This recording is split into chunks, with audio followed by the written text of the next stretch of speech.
ॐ विश्वं विष्णुर्वषट्कारो भूतभव्यभवत्प्रभुः भूतकृद्भूतभृद्भावो भूतात्मा भूतभावनः पूतात्मा परमात्मा च मुक्तानां परमागतिः अव्ययः पुरुषः साक्षी क्षेत्रज्ञोऽक्षर एव च योगो योगविदां नेता प्रधानः पुरुषेश्वरः नारसिंहवपुः श्रीमान् केशवः पुरुषोत्तमः सर्वशिवस्थाणुर्भूतादिर्निधिरव्ययः सम्भवो भावनो भर्ता प्रभवः प्रभुरीश्वरः स्वयंभूशम्भुरादित्य पुष्कराक्षो महास्वनः अनादिनिधनो धाता विधाता धातुरुत्तमः अप्रमेयो ऋषिकेशः पद्मनाभोऽमरप्रभुः विश्वकर्मा मनुस्त्वष्टा स्तविष्टस्तविरो ध्रुवः अघ्राय शाश्वत कृष्णो लोहिताक्षप्रतर्दनः प्रभूतस्त्रिककुब्धाम पवित्रं मङ्गलं परम् ईशानः प्राणदः प्राणो ज्येष्ठश्रेष्ठ प्रजापतिः हिरण्यगर्भो भूगर्भो माधवो मधुसूदनः ईश्वरो विक्रमी धन्वी मेधावी विक्रमक्रमः अनुत्तमो दुराधर्ष कृतज्ञ कृतिरात्मवान् सुरेश शरणं शर्म विश्वरेता प्रजाभवः अहः संवत्सरो व्याल प्रत्यय सर्वदर्शनः अजः सर्वेश्वरः सिद्धः सिद्धिः सर्वादिरच्युतः वृषकपिरमेयात्मा सर्वयोगविनिसृतः वसुर्वसुमना सत्य समात्मा समितः समः अमोघः पुण्डरीकाक्षो वृषकर्मा वृषाकृतिः रुद्रो बहुशिरा भभ्रुर्विश्वयोनिशुचिश्रवः अमृत शाश्वतस्थाणुर्वरारोहो महातपः सर्वगः सर्वविद्भानुर्विश्वक्सेनो जनार्दनः वेदो वेदविदव्यांगो वेदांगो वेदवित्कविः लोकाध्यक्षसुराध्यक्षो धर्माध्यक्षकृताकृतः चतुरात्मा चतुर्व्यूह चतुर्दष्ट्रश्चतुर्भुजः भ्राजिष्णुर्भोजनं भोक्ता सहिष्णुर्जगदादिजः अनघो विजयो जेता विश्वयोनि पुनर्वसुः उपेन्द्रो वामनः प्रांशुरमुघः शुचिरुर्जितः अतीन्द्रसंग्रहः सर्गो धृतात्मा नियमो यमः वेद्यो वैद्य सदा योगी विरहा माधवो मधुः अतीन्द्रियो महामायो महोत्साहो महाबलः महाबुद्धिर्महावीर्यो महाशक्तिर्महाद्युतिः अनिर्देश्य वपुः श्रीमान् अमेयात्मा महादृदृक् महेश्वासो महीभर्ता श्रीनिवास सतांगतिः अनिरुद्धसुरानन्दो गोविन्दो गोविदाम्पतिः मरोचिर्दमनोहंस सुपर्णो भुजगोत्तमः हिरण्यनाभसुतपा पद्मनाभ प्रजापतिः अमृत्युः सर्वदृक्सिंह सन्धाता सन्धिमान् स्थिरः अजो दुर्मर्शनः शास्ता विश्रुतात्मा सुरारिहा गुरुर्गुरुतमो धाम सत्य सत्य पराक्रमः निमिषो निमिषस्रघ्वी वाचस्पतिरुदारधिः अग्रणिर्ग्रामणी श्रीमान् न्यायो नेता समीरणः सहस्रमूर्धा विश्वात्मा सहस्राक्ष सहस्रपात् आवर्तनो निवृत्तात्मा संवृतः सम्प्रमर्दनः अहः संवर्तको वह्निरणिलोधरणीधरः सुप्रसाद प्रसन्नात्मा विश्वधृग्विश्वभोग विभुः सत्कर्ता सत्कृतः साधुर्जहनुर्नारायणो नरः असंख्येयो प्रमेयात्मा विशिष्ट शिष्टकृच्छुचिः सिद्धार्थ सिद्ध संकल्प सिद्धिद सिद्धिसाधनः वृषा हि वृषभो विष्णुर्विषपर्वा विशोदरः वर्धनो वर्धमानश्च विविक्त श्रुतिसागरः सुभुजो दुर्धरो वाग्मी महेन्द्रो वसुदो वसुः नैकरूपो बृहद्रूप शिपिविष्टप्रकाशनः ओजस्तेजोद्युतिधर प्रकाशात्मा प्रतापनः रुद्धस्पष्टाक्षरो मंत्र चंद्रांशुर्भास्कर द्युतिः अमृतांशुर्भवो भानु शशबिन्दु सुरेश्वरः औषधं जगत्सेतु सत्यधर्मपराक्रमः भूतभव्य भवन्नाथ पवनः पावनो नलः कामः कामकृत्कान्त कामः कामप्रद प्रभुः युगादिकृद्युगावर्तो नैकमायो महाशनः अदृश्यो व्यक्तरूपश्च सहस्रजिदनन्दजित् इष्टो विशिष्ट शिष्टेष्ट शिखण्डी नहुषो वृषः क्रोधः क्रोधकृत्कर्ता विश्वबाहुर्महीधरः अच्युत प्रथित प्राण प्राणदो वासवानुजः अपानिधिरधिष्ठानमप्रमत्तः प्रतिष्ठितः स्कंद स्कंदधरो धूर्यो वरदो वायुवाहनः वासुदेवो बृहद्भानुरादिदेव पुरन्दरः। अशोकस्तारणस्तार शूर शौरिर्जनेश्वरः अनुकूलशतावर्त पद्मी पद्मनिधेक्षणः पद्मनाभोरविन्दाक्ष पद्मगर्भशरीर्भितः महर्धीरुधवृद्धात्मा महाक्षो गरुडध्वजः अतुलशरभो भीम सम्यग्यो हविरहरिः सर्वलक्षणलक्षण्यो लक्ष्मीवान् समितिञ्जयः निक्षरोहितो मार्गो हेतुर्दामोदरसहः महीधरो महाभागो वेगवानमिताशनः उद्भवक्षोभनो देव श्रीगर्भ परमेश्वरः करणं कारणं कर्ता विकर्ता गहनो गुहः व्यवसायो व्यवस्थान संस्थान स्थानन्दो ध्रुवः परधि परमस्पष्टस्तुष्टपुष्टशुभेक्षणः रामो विरामो वीर्तो मार्गो नेयो नयो नयः वीरशक्तिमतां श्रेष्ठो धर्मो धर्मविदुत्तमः वैकुण्ठपुरुषः प्राणद प्रणवपृतुः हिरण्यगर्भः शत्रुघ्नो व्याप्तो वायुरधोक्षजः ऋतुसुदर्शनः काल परमेष्ठी परिग्रहः उग्रसंवत्सरो दक्षो विश्रामो विश्वदक्षिणः विस्तारस्थावरस्थाणु प्रमाणं बीजमव्ययम् अर्थोऽनर्थो महाकोशो महाभोगो महाधनः अनिर्विण्णस्थविष्ठो भूधर्मयूपो महामखः नक्षत्रनेमिर्नक्षत्री क्षमक्षामसमीहनः यज्ञयुज्यो महेजश्च क्रतुसत्रं शताङ्गतिः सर्वदर्शी मुक्तात्मा सर्वज्ञो ज्ञानमुत्तमम् सुव्रत सुमुख सूक्ष्म सुघोष सुखद सुहृत् मनोहरो जितक्रोधो वीरबाहुविदारणः स्वापनस्वशो व्यापी नैकात्मा नैककर्मकृत वत्सरो वत्सलो वत्सी रत्नगर्भो धनेश्वरः धर्मगुब्धर्मकृद्धर्मी सदसत्क्षरमक्षरम् अविज्ञाता सहस्रांशुर्विधाता कृतलक्षणः गभस्तिनेमि सत्त्वस्त सिंहो भूतमहेश्वरः आदिदेवो महादेवो देवेशो देवभृद्गुरुः उत्तरो गोपतिर्गोप्ता ज्ञानगम्य पुरातनः शरीरभूतभृद्भोक्ता कपीन्द्रो भूरिदक्षिणः सोमपोमृतपस्सोम पुरुजित्पुरुषोत्तमः विनयोजय सत्यसन्धो दाशार्ह सात्वतां पतिः जीवो विनयिता साक्षी मुकुन्दो मितविक्रमः अम्भोनिधिरनन्तात्मा महोदधिशयोऽन्तकः अजो महार्ह स्वाभाव्यो जितमित्रप्रमोदनः आनन्दो नन्दनो नन्द सत्यधर्मा त्रिविक्रमः महर्षि कपिलाचार्य कृतज्ञो मेदिनीपतिः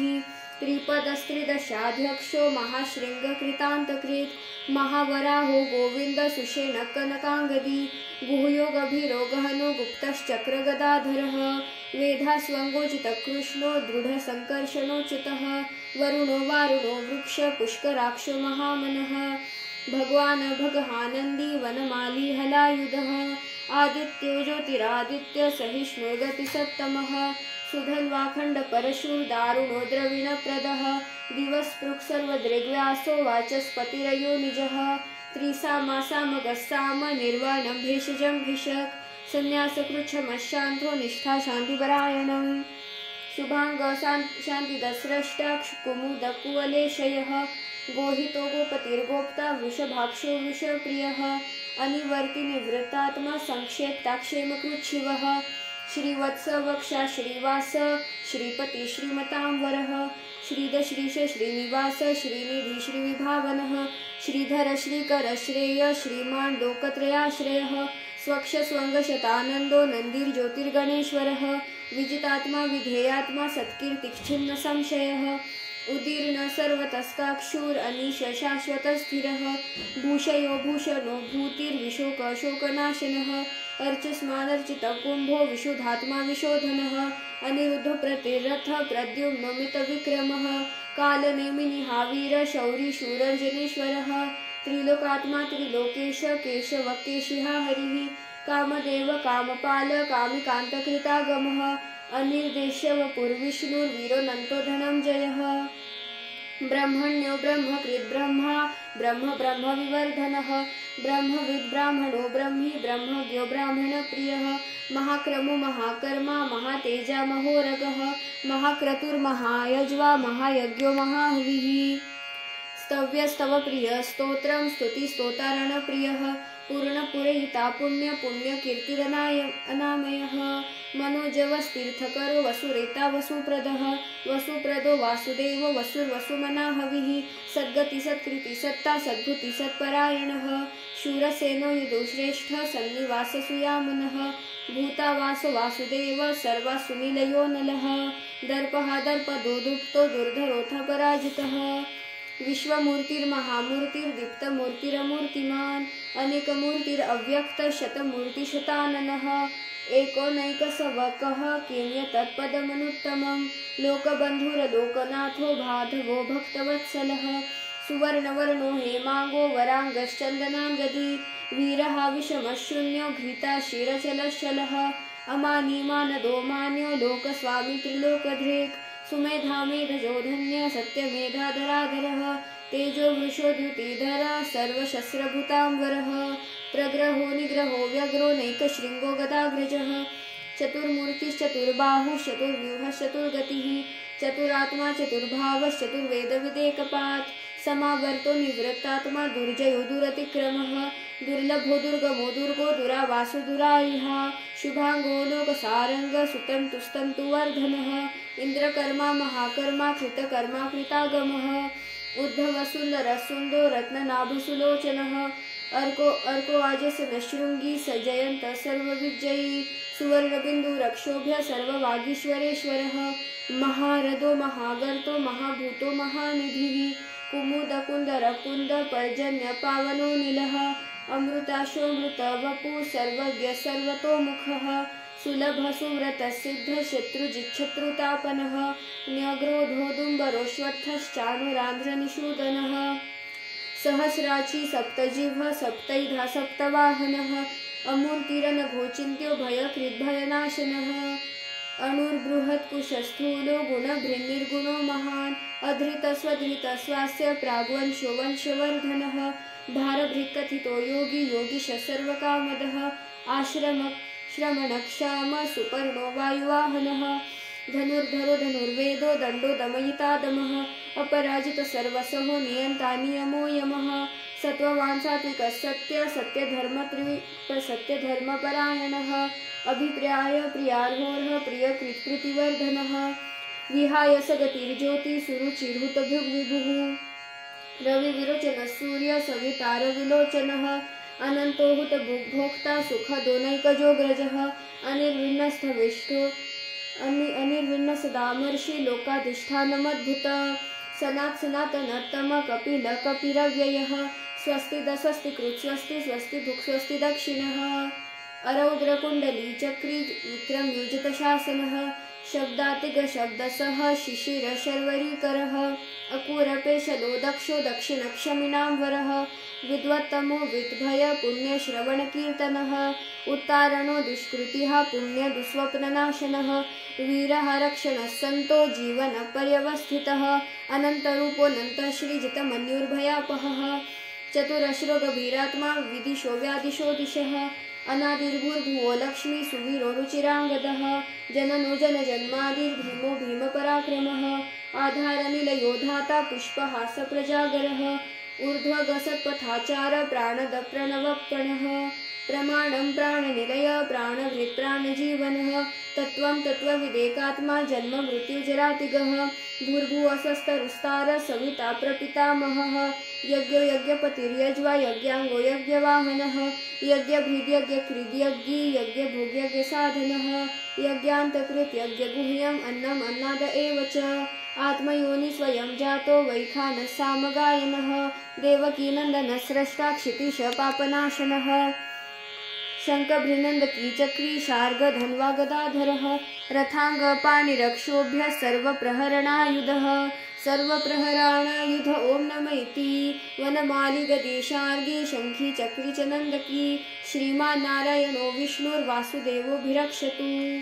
इतीदं कीर्तनीयस्य केशवस्य महात्मनः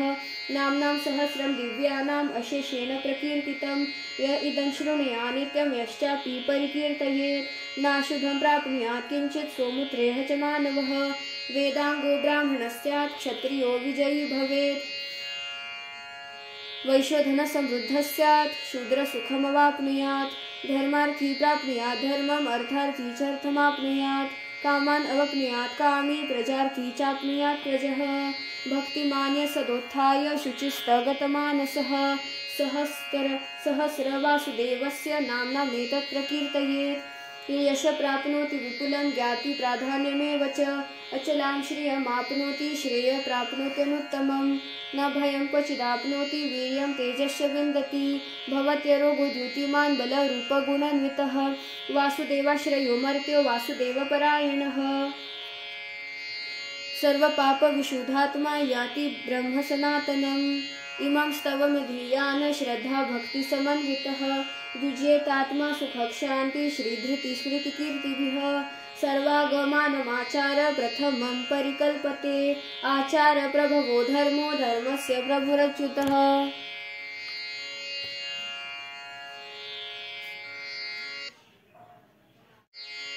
ॐ विश्वं विष्णुर्वषट्कारो भूतभव्य भवत्प्रभुः भूतकृद्भूतभृद्भावो भूतात्मा भूतभावनः पूतात्मा परमात्मा च मुक्तानां परमागतिः अव्ययः पुरुषः साक्षी क्षेत्रज्ञोऽक्षर एव च योगो योगविदां नेता प्रधानः पुरुषेश्वरः नारसिंहवपुः श्रीमान् केशवः पुरुषोत्तमः सर्वशिवस्थाणुर्भूतादिर्निधिरव्ययः सम्भवो भावनो भर्ता प्रभवः प्रभुरीश्वरः स्वयंभूशम्भुरादित्य पुष्कराक्षो महास्वनः अनादिनिधनो धाता विधाता धातुरुत्तमः अप्रमेयो ऋषिकेशः पद्मनाभोमरप्रभुः विश्वकर्मा मनुस्त्वष्टा स्तविष्टस्तविरो ध्रुवः अघ्राय शाश्वत कृष्णो लोहिताक्षप्रतर्दनः प्रभूतस्त्रिककुब्धाम पवित्रं मङ्गलं परम् ईशानः प्राणदः प्राणो ज्येष्ठश्रेष्ठ प्रजापतिः हिरण्यगर्भो भूगर्भो माधवो मधुसूदनः ईश्वरो विक्रमी धन्वी मेधावी विक्रमक्रमः अनुत्तमो दुराधर्ष कृतज्ञ कृतिरात्मवान् सुरेश शरणं शर्म विश्वरेता प्रजाभवः अहः संवत्सरो व्याल प्रत्यय सर्वदर्शनः अजः सर्वेश्वरः सिद्धः सिद्धिः सर्वादिरच्युतः वृषकपिरमेयात्मा सर्वयोगविनिसृतः वसुर्वसुमना सत्य समात्मा समितः समः अमोघ पुण्डरीकाक्षो विश्वकर्मा वृषाकृतिः रुद्रो बहुशिरा भभ्रुर्विश्वयोनिशुचिश्रवः अमृत शाश्वतस्थाणुर्वरारोहो महातपः सर्वगः सर्वविद्भानुर्विश्वक्सेनो जनार्दनः वेदो वेदविदव्यांगो वेदांगो वेदवित्कविः लोकाध्यक्ष सुराध्यक्षो धर्माध्यक्ष कृताकृतः चतुरात्मा चतुर्व्यूह चतुर्दष्ट्रश्चतुर्भुजः भ्राजिष्णुर्भोजनं भोक्ता सहिष्णुर्जगदादिजः अनघो विजयो जेता विश्वयोनि पुनर्वसुः उपेन्द्रो वामनः प्रांशुरमुघ शुचिरुर्जितः अतीन्द्रसंग्रहः सर्गो धृतात्मा नियमो यमः वेद्यो वैद्य सदा योगी विरहा माधवो मधुः अतीन्द्रियो महामायो महोत्साहो महाबलः महाबुद्धिर्महावीर्यो महाशक्तिर्महाद्युतिः अनिर्देश्य वपुः श्रीमान् अमेयात्मा महादृदृक् महेश्वासो महीभर्ता श्रीनिवास सतांगतिः अनिरुद्धसुरानन्दो गोविन्दो गोविदाम्पतिः मरोचिर्दमनोहंस सुपर्णो भुजगोत्तमः हिरण्यनाभसुतपा पद्मनाभ प्रजापतिः अमृत्यु सर्वदृक्सिंह सन्धाता सन्धिमान् स्थिरः अजो दुर्मर्शनशास्ता विश्रुतात्मा सुरारिहा गुरुर्गुरुतमो धाम सत्य सत्य पराक्रमः निमिषो निमिषस्रग्विवाचस्पतिरुदारधिः अग्रणीर्ग्रामणी श्रीमान् न्यायो नेता समीरणः सहस्रमूर्धा विश्वात्मा सहस्राक्ष सहस्रपात् आवर्तनो निवृत्तात्मा संवृतः संप्रमर्दनः अहः संवर्तको वह्निरणीलो धरणीधरः सुप्रसाद प्रसन्नात्मा विश्वधृग्विश्वभोग विभुः सत्कर्ता सत्कृतः साधुर्जहनुर्नारायणो नरः असंख्येयो प्रमेयात्मा विशिष्ट शिष्टकृच्छुचिः सिद्धार्थ सिद्ध संकल्प सिद्धिद सिद्धि साधनः वृषा हि वृषभो विष्णुर्विषपर्वा विशोदरः वर्धनो वर्धमानश्च विविक्त श्रुतिसागरः सुभुजो दुर्धरो वाग्मी महेन्द्रो वसुदो वसुः नैकरूपो बृहद्रूपशिपिविष्टप्रकाशनः ओजस्तेजोद्युतिधर प्रकाशात्मा प्रतापनः रुद्धस्पष्टाक्षरो मन्त्रचन्द्रांशुर्भास्करद्युतिः अमृतांशुद्भवो भानु शशबिन्दुसुरेश्वरः औषधं जगत्सेतु सत्यधर्मपराक्रमः भूतभव्यभवन्नाथ पवनः पावनो नलः कामः कामकृत्कान्त कामः कामप्रद प्रभुः युगादिकृद्युगावर्तो नैकमायो महाशनः अदृश्यो व्यक्तरूपश्च सहस्रजिदनन्दजित् इष्टो विशिष्टशिष्टेष्ट शिखण्डी नहुषो वृषः क्रोधः क्रोधकृत्कर्ता विश्वबाहुर्महीधरः अच्युत प्रत्युत प्राणदो वासवानुजः अपानीभिरधिष्ठानमप्रमत्तः प्रतिष्ठितः स्कन्दधरो धूर्यो वरदो वायुवाहनः वासुदेवो बृहद्भानुरादिदेव पुरन्दरः अशोकस्तारणस्तार शूरशौरिर्जनेश्वरः अनुकूलशतावर्त पद्मनिभेक्षणः पद्मनाभोरविन्दाक्ष पद्मगर्भशरीर्भितः महर्धीरुधवृद्धात्मा महाक्षो गरुड।